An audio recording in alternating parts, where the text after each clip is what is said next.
Friends, welcome back to my YouTube channel Gaon ki गोरी। कैसे हैं आप सब? उम्मीद करती हूँ आप सब अच्छे ही होंगे। हम लोग भी गाइस अच्छे ही हैं। Good morning everyone. अभी बज रहे हैं मॉर्निंग के 10:30। गाइस हम लोग निकल चुके हैं बिलसेरेंग जाने के लिए डूमरगढ़ी। आप सभी में से किसी का कमेंट आया था, मैं अभी नाम नहीं पढ़ रही हूँ। 9 बजे से प्रार्थना शुरू होगा बोल करके, पर लेट हो गया और अभी जा रहे हैं और बहुत ज़्यादा जाम है। यहीं से दिख रहा है। हम लोग यहाँ पर थोड़ा सा रुक गए थे। हस्बैंड जी का ना काम भी है, हस्बैंड जी को ना छुट्टी बिल्कुल भी नहीं मिला और जबरदस्ती काम बुलाया जा रहा है, बहुत सारा लोड है बोल करके। तो देखते हैं, आप सभी आज के ब्लॉगिंग में बने रहिए। इधर मेरे हस्बैंड जी खड़े हैं।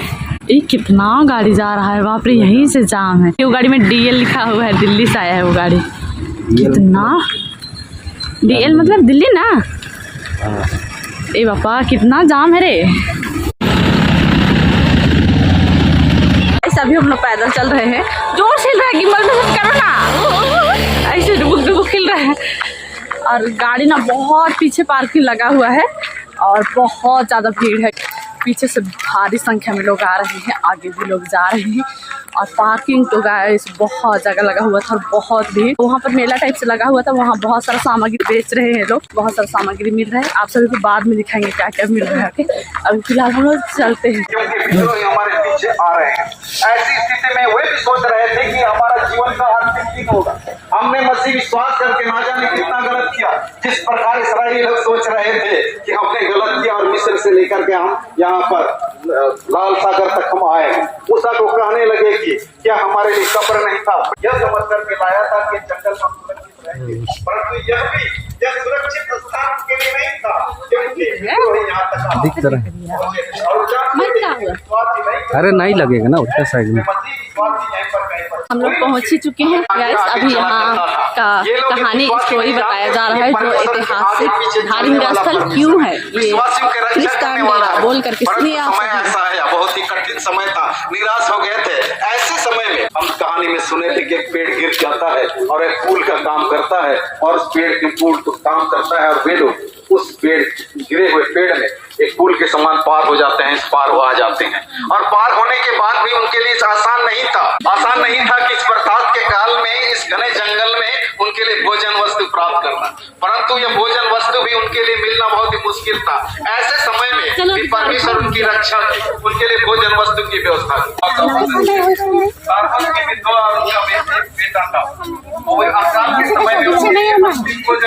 भाइयों और बहनों, जब हम अपने मसीह हैं, इस घटनाओं का स्मरण करते हैं तो परमेश्वर के अद्भुत कार्यों का वर्णन मिलता है, परमेश्वर के महाप्रतापी होने का वर्णन मिलता है। और जब परमेश्वर के इस महान कार्य को हम देखते हैं तो निश्चय ही अगर परमेश्वर उन विश्वासियों पर, जो आरंभिक कलीसिया के लोग थे, जो यहाँ पर आए थे, उनकी रक्षा अगर परमेश्वर नहीं करता, अपने सामर्थ्य को यहाँ पर प्रकट नहीं करता, उन्हें नहीं बचाया रहता, तो आज तक मसीह कलीसिया इतना फलता फूलता नहीं। यह परमेश्वर के सामर्थ्य के कारण से उनकी रक्षा हुई और वह जो प्रेम करता है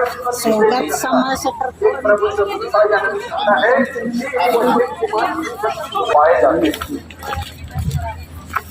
जब आप अपने जीवन को देखते हैं, अपनी मसीह कलीसिया को देखते हैं, मसीह कलीसिया कभी भी ऐसा समय नहीं रहा जिसमें मसीहों का सत्याग्रह नहीं। ऐसा कभी भी समय नहीं रहा कि मसीह लोगों का विरोध नहीं किया। कई प्रकार की कठिनाइयों से, संकटों से जूझते हुए मसीह कलीसिया आगे बढ़ रही है। अगर यीशु मसीह के चेलों का वर्णन अगर हम देखें तो यीशु मसीह के चेले सभी चेले शहीद हुए, नेचुरल परिस्थिति में नहीं आई, सभी कोई तो शहीद होना पड़ा। परंतु जब वो शहीद होने पड़ा था, उस समय बड़े आनंद के साथ उन्होंने स्वीकार किया था। तो इस प्रकार की कठिनाइयां पहले भी हुई थी और आज भी मसीही लोगों के बीच में ऐसी कई प्रकार की कठिनाइयां हैं, कई प्रकार की बीमारियां हैं, कई प्रकार की विरोध है, कई प्रकार की ताड़नाएं सहनी पड़ती है। परंतु पौलुस जब सुसमाचार प्रचार कर रहा था, उस समय उन्होंने 2 कोरिन्थ का 1 और 10 पद में लोगों को, कोरिन्थ के नगरों के लोगों को कहा, उसी ने हमें ऐसी बड़ी मृत्यु से बचाया है और बचाएगा, और उससे हमारी यह आशा है कि वह आगे को भी बचाता रहेगा। मृत्यु से मैं बचाया, पाप से जो मृत्यु आती है उससे मैं बचाया, पाप से बचाया, और वह आगे भी बचाएगा। और हमारी यह आशा है कि आगे भी हमें बचाता रहेगा, आगे के दिनों में एक दिन बचाता रहेगा, जब तक हमारा जीवन का अंत नहीं होगा, कलीसिया का अंत नहीं होगा।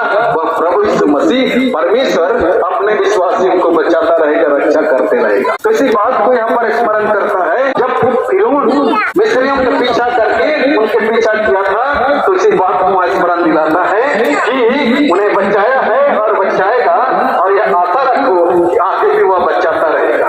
और आज हमें भी इस आशा रखना है कि प्रभु यीशु मसीह ने हमें बचाया है और वह बचाएगा, और हमें बिल्कुल आशा रखना है कि आने वाले दिनों में भी वह हमें बचाएगा। वह हमें दुश्मनों से बचाएगा, क्योंकि वह महाप्रतापी है और उसकी कोई भी शक्ति परमेश्वर के विरुद्ध सफल नहीं हो सकता।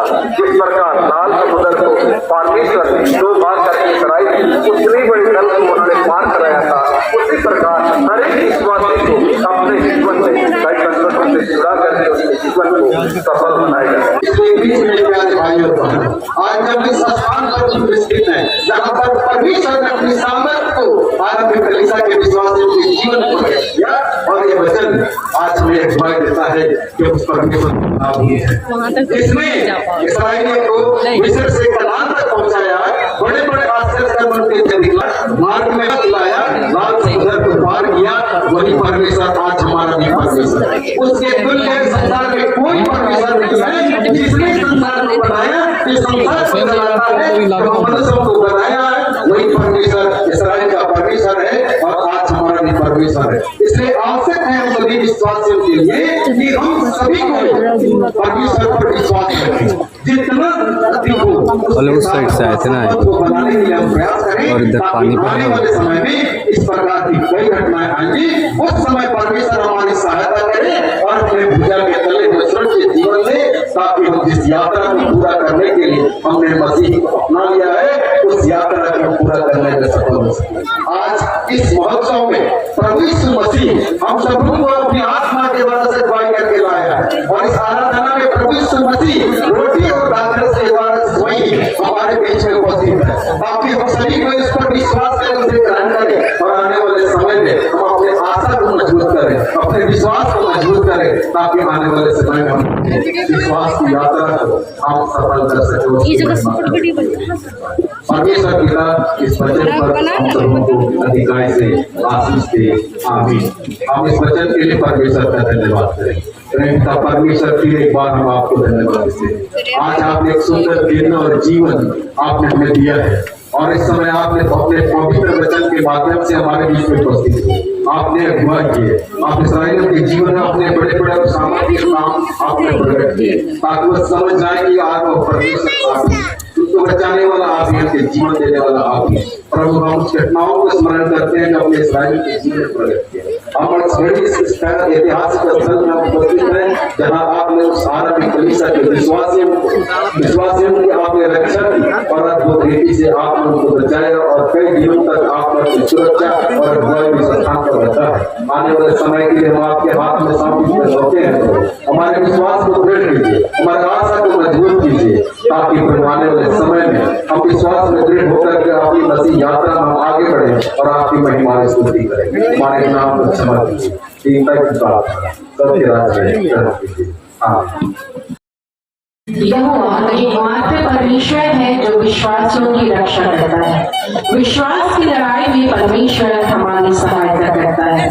परमेश्वर टिमटिमाती बाती को बुझाता नहीं, पर बड़ी ज्वाला में बदल देता है। तो परमेश्वर सब तेरे जीवन में आगे बढ़े। विश्वास के लिए ऐसे प्रेरणादायक और विश्वास को परमेश्वर में दृढ़ करने के लिए सुंदर वचन के प्रकाशन के लिए हमारे कलीसिया के मॉडरेटर सर को बहुत बहुत धन्यवाद देते हैं।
अच्छे कलर का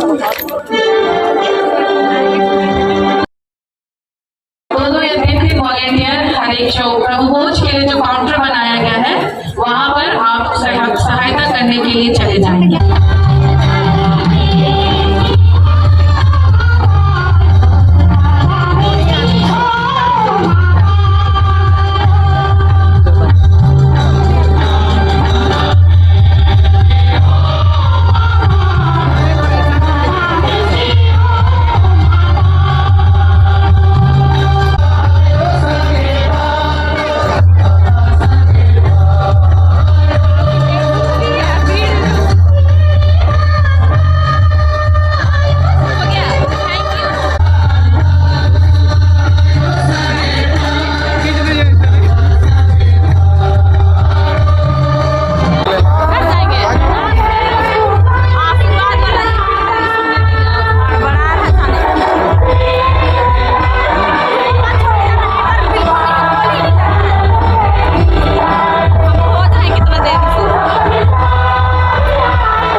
पुरोहितों का सहयोग करेंगे। गीत के लगातार में हम लोग गीत नंबर 10 खड़ी यहाँ लोकगीत हम लोग गाएंगे। गीत नंबर 10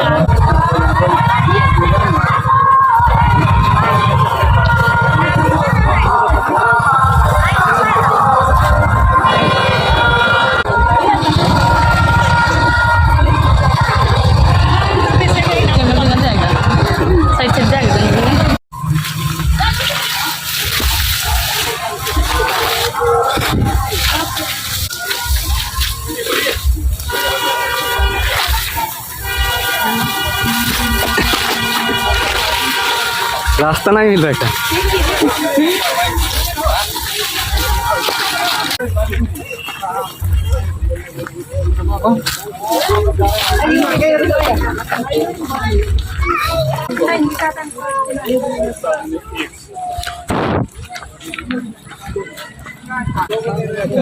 बहुत मस्त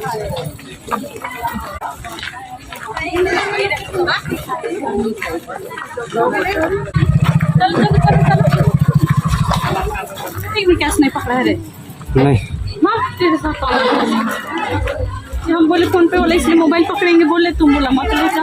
तो फोन पे तो है ना क्या ले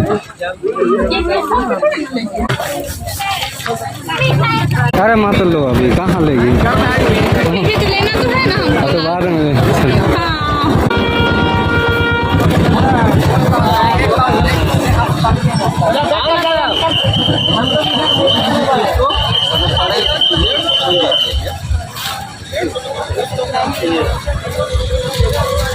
आपको 400 वाला इसमें सिलाइए का आपको ज़्यादा पड़ेगा।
कितना टाइम हो गया?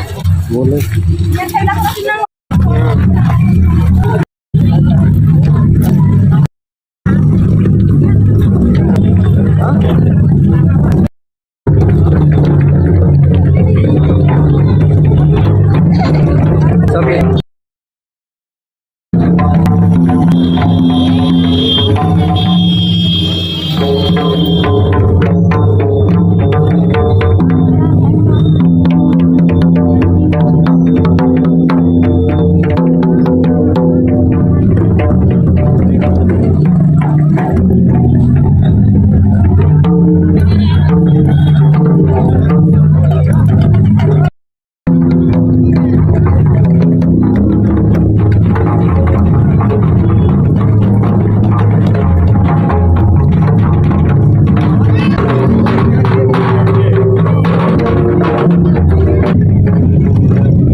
मोबाइल को तो सामने ना नेटवर्क मारना होता ना तो ये आई सब एक तरह के कंट्री मार ये तो बात हो ऐसे जाते हैं दुकान को ले लो चला खाएगी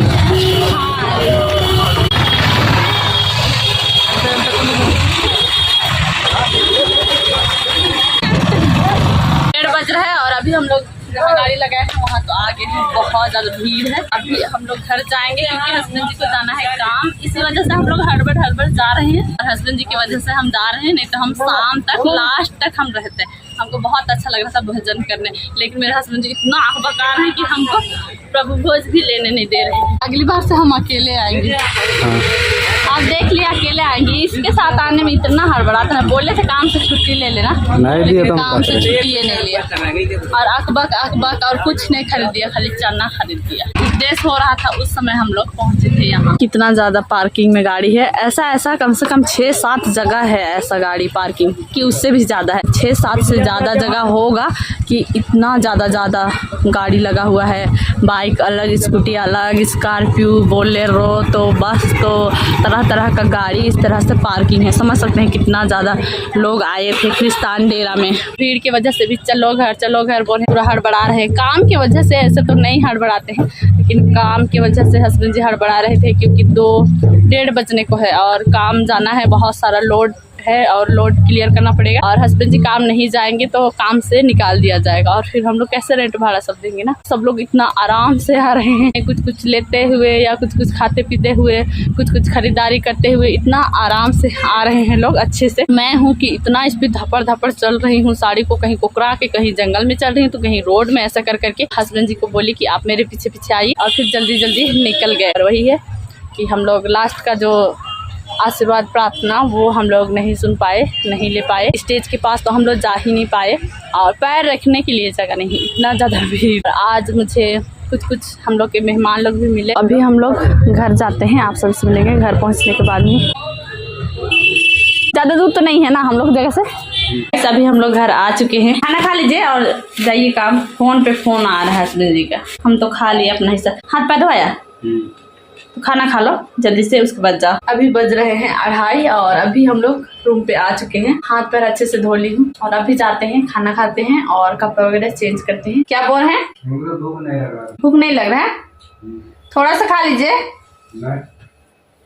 जाइए तब भूखे रहिए, हम तो खाएंगे। तो गाइस आप सभी उपदेश सुने होंगे, थोड़ा सा हम लोग पहुंचाए थे। ऐतिहासिक धार्मिक स्थल क्यों कहा जाता है वहाँ डूमरगढ़ी बिलसेरिंग को, आप सभी सुने शायद। सभी मसीही लोगों को पता ही होगा वहाँ का इतिहास के बारे में, क्योंकि बहुत सारे लोग YouTube पर वीडियो बनाए हैं। बहुत सारे लोगों को वहाँ के बारे में जानकारी है। मैं जब पहली बार गई थी तो मुझे नहीं पता था, फिर अभी गई तो मुझे समझ आया। जब 1857 में सिपाही विद्रोह हुआ था, उस समय में मसीही लोगों को बहुत ज्यादा प्रताड़ना दिया गया, बहुत ज्यादा प्रताड़ित किया गया। और उस समय में इतना ज्यादा प्रताड़ित किया गया, इतना ज्यादा कि वो लोग अपना घर छोड़ने को मजबूर हो गए। घर छोड़ के सब अपना अपना इधर उधर भागने लगे। और जो लोग प्रचारक लोग थे, वो लोग भी, मिशनरी लोग, वो लोग भी अपना जान बचाने के लिए इधर उधर भागने लगे। जहाँ सेफ स्थल है वहाँ ऐसा जगह वो लोग ढूंढने लगे, सब इधर उधर होने लगे। मसीही लोग जब इधर उधर भाग दौड़ करने लगे तो करते करते वहाँ जहाँ मैं गई थी अभी